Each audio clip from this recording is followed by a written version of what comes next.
I'm Michelle Bernstein. We are here at fabulous Cork and Fork with all these taste buds. Don't miss it. This is South Florida. It's where I live and work. I'm Chef Michelle Bernstein.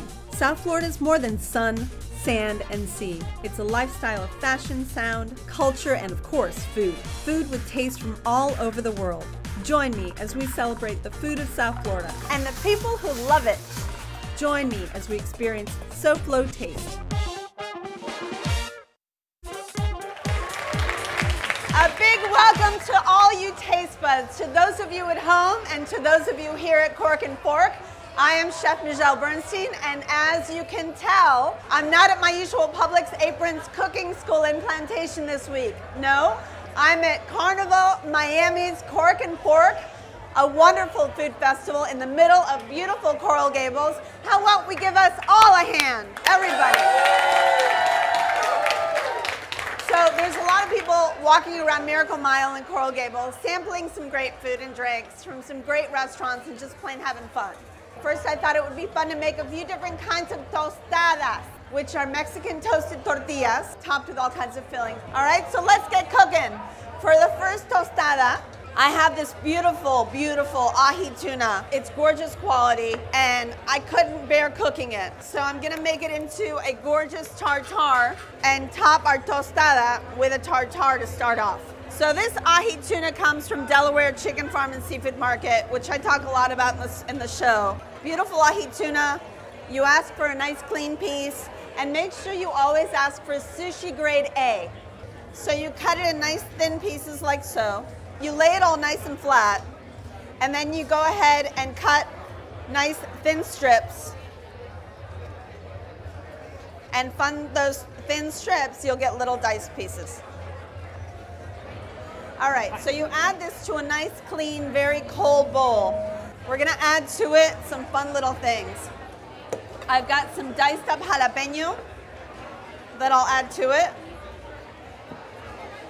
Now they're done without seeds, so what you want to do when you cut the jalapeno is you cut around it. So I cut the top and the bottom off, and then I cut all the way around the vein and the seed, so that all you get is this part, and this part is not as spicy as that part.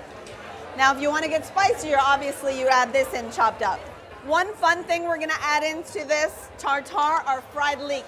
Leeks are, you know, the onions, the long white on top, green on the bottom onion. Just beautiful. You cut them nice and thin, and we actually put these in boiling water for 3 seconds. Dry them out and then fry them because they get a lot crispier that way. And I have really hot olive oil going. And we're just gonna put them in there and let them get good and crispy. No flour, no nothing.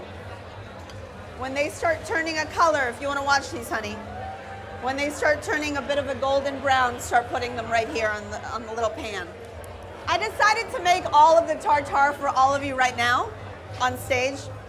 Okay, so we'll add some crispy, yummy leeks in there. And then we're gonna put the zest of a couple of limes in there as well. No lime juice, because what would happen, the tuna would turn a not very attractive gray color, which is not what we're looking for. Everything has to be beautiful. We eat first with our eyes, of course. Chef, we have an audience question. We have Maria from Coral Gables. She's a big fan. We love your show, and we even watch the reruns. We don't care. Thank you. We're trying to downsize. Okay. What would be the kitchen utensil that you cannot live without? Honestly, I only need 2.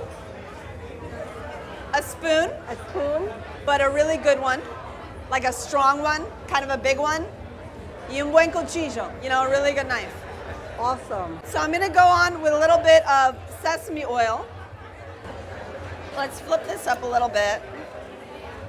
Now I think we're gonna be good. We have so much tuna in here. So what happens now is those leeks are gonna be your crispiness, and they give a little bit of that delicate onion flavor. Now especially delicate, obviously, because they've been blanched and then fried. You've got the lime zest for the freshness. So what I have in my beautiful little bottle here is a chipotle crema. What we do is, have you ever seen the little canned chipotle peppers? Well, we take the adobo. The adobo is the sauce that's in there, and we just mix it little by little with a little bit of sour cream until we get to the spiciness that we like. So to serve this, you take a little fried chip that we made ourselves, and you top it with the amount of tartar that you like, and then a little bit of crema. And there you have it, tuna tostada. All right, so don't you go away. We're going to commercial. These people have to eat their tuna tostadas, and then I have to make the vegetarians in the room happy. So come right back.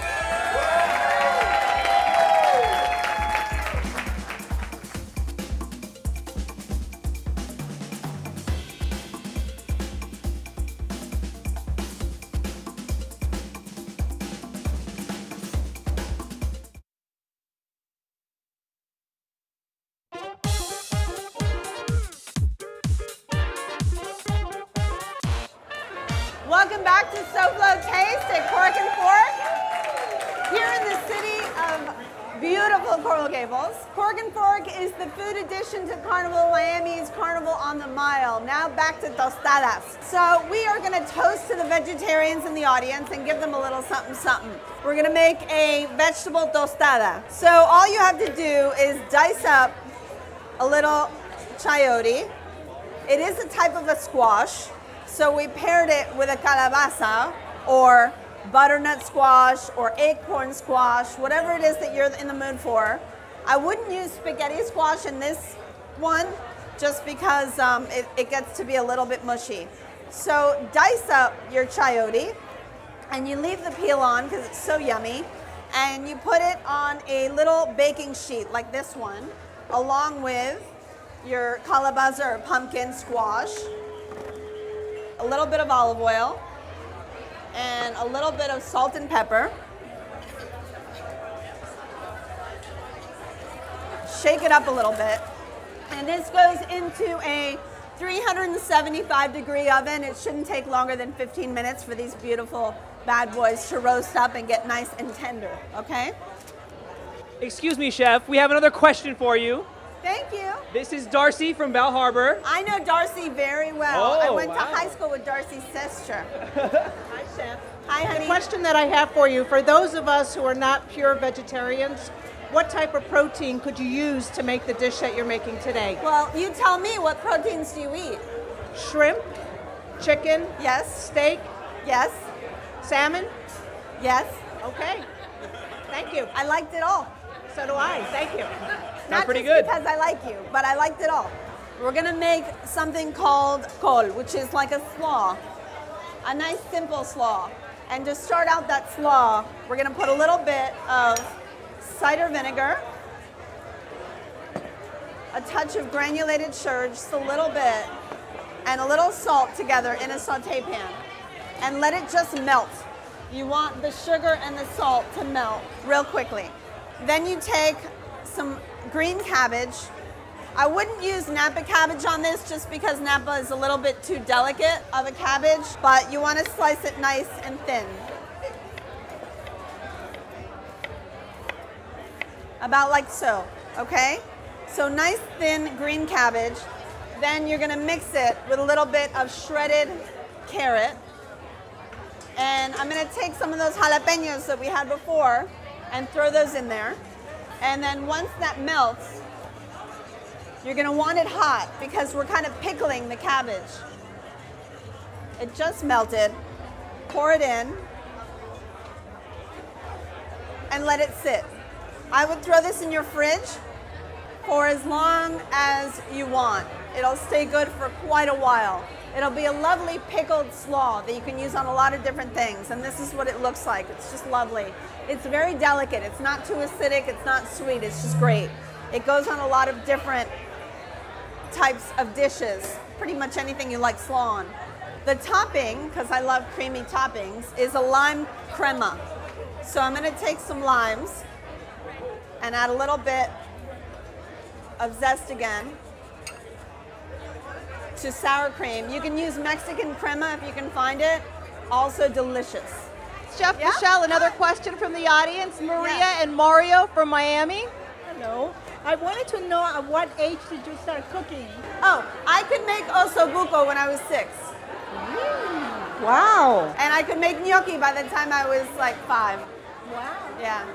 All right, so I'm gonna add a little salt to my crema. I decided that the vegetarian one had to be really fun, right? To get you guys to eat your vegetables, I had to make it a little sexy. So I also added a little bit of queso fresco. The other thing I have are just some simple frijoles. And they're not my frijoles, they're Goya's frijoles. You know what? I don't cut corners very often, but I don't make beans as good as them. So I just opened the can. I got the ones with a little bit of sazon in it, some flavor, and we pureed it just a little bit. And that's how we're gonna start. Don't worry, there's no pork fat, vegetarians, I promise. So let's start out with the frijoles on the bottom. We'll do the vegetables next.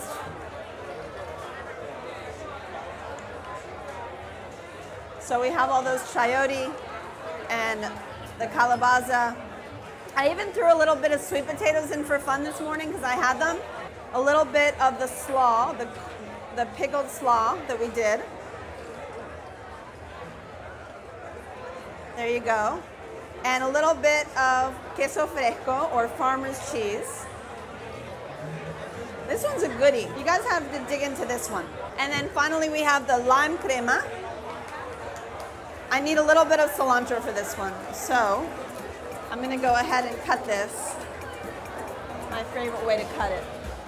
That's called a chiffonade. So we'll top it with a little bit of fresh cilantro. And there you have it, my vegetarian tostadas.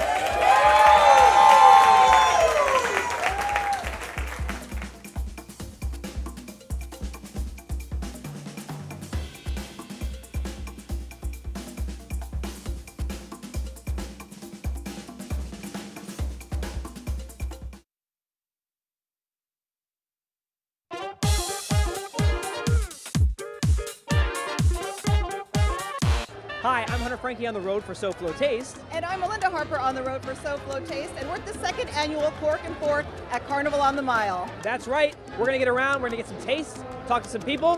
What do you say we go? Let's go. Let's go. We're here with Karen. From La Taverna Giralda. And what are you making today? What's up? What do we have here? Today we have a meat paella so that everybody can have a great time and enjoy some of our Spanish cuisine. Sounds pretty good, right? Do you mind if I get a taste? Absolutely not. Here we go. Looks delicious. I bet you it tastes the same. And it does. Norma, how are you enjoying Cork and Fork, and what are you eating? I love it. This is a salmon with a sauce from Christie's. It's wonderful. What's your favorite food so far in the tent? I think this is it. You know, although I want the champagne, the chick, the cava is very good also. I'm here with Chef Oscar from Talavera Cocina Mexicana. Tell us, what do you have today? Today we have a pulled pork dish, which we cook for about 4 hours in a special achiote sauce from Yucatan. And we wrap it in banana leaves. That's where it gets all that flavor, and that's why it gets so soft and it gets so perfumed. It absolutely looks delicious. You have to try it. Let me try it. Can I try it right now? Let's get in here. Here we go.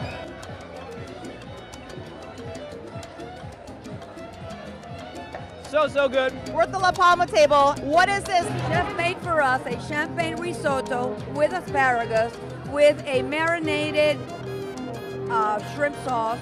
Let's take a SoFlo taste.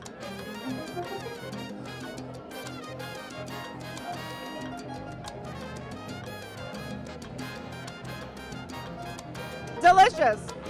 That's some great risotto. Thank you, Chef.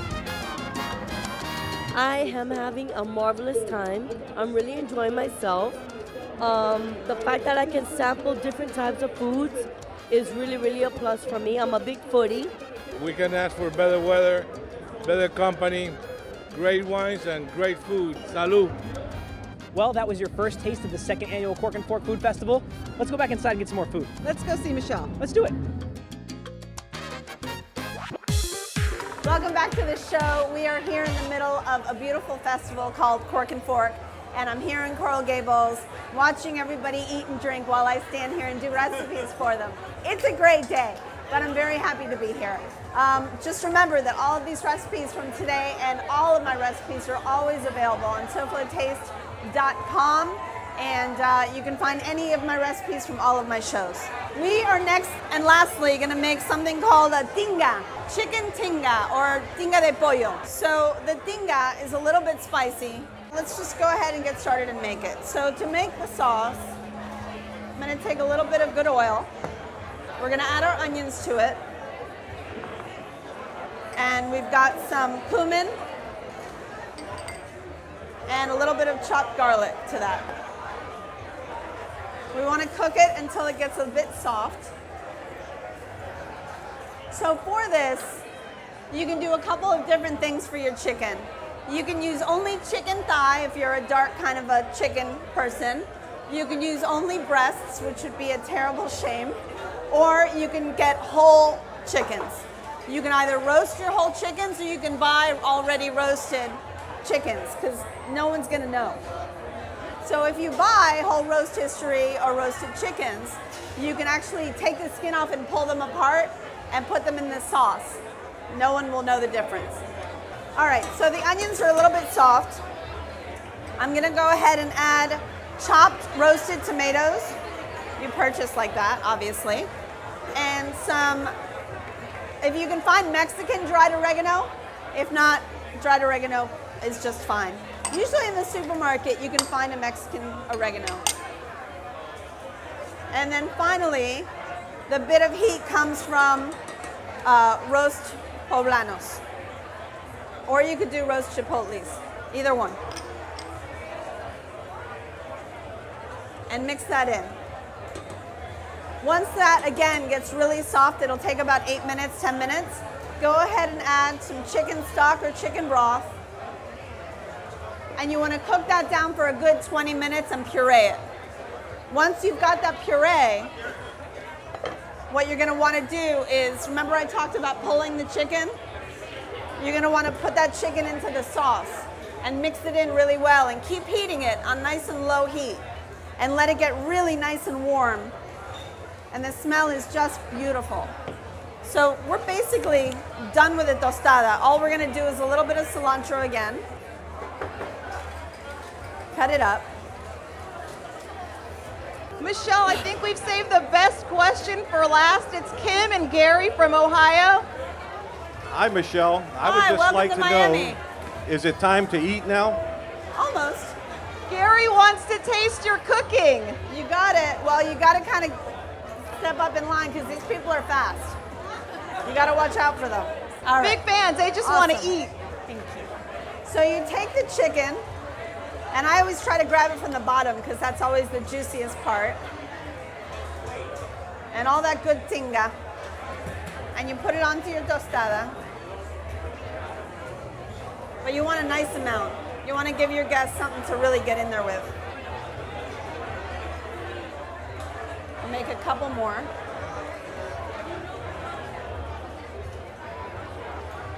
And one more.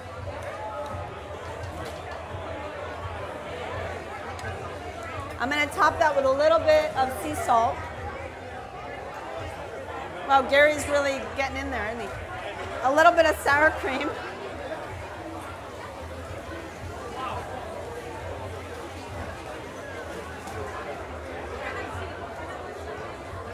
And fresh cilantro over the top. And then finally, here I have, instead of queso fresco, I changed it up a little bit and I'm doing a cotija cheese. And there you have it. A beautiful chicken tinga tostada.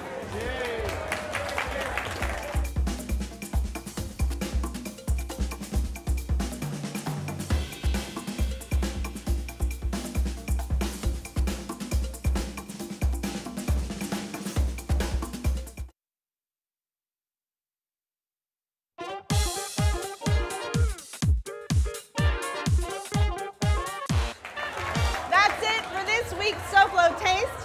Thanks to all of you at home and all of you here in the Taste Tent. Thank you so much for joining me today. For more information on Cork and Fork and how you could be in this audience next year, go to carnivalmiami.com. Next week, SoFlo Taste turns 100. That's right, we celebrate our 100th birthday. So next week, as a thank you to you, our viewers, I'm revisiting some of the recipes you've told me are your absolute favorites. Yep, ones you told me to make. So now let's see what design expert Martin Amado has for us on SoFlo Home Project. Good morning, Martin. Hi Michelle, if a picture can tell 1,000 words, then you want to see what we are working on today. Coming up on SoFlo Home Project, we are transforming a catch-all family room into a multi-purpose space for a busy mother of 2 who also owns a photography business. Hence all these beautiful images behind me, so stick around, it's going to be a good one. Thanks, Martin, we'll be watching. I want to thank all the good people here at Cork and Fork for the help and support. And to my staff, I love you guys. Have a great weekend, Taste Buds, and I'll see you here next week for show number 100 of SoFlo Taste. Thank you, all of you. Thank you.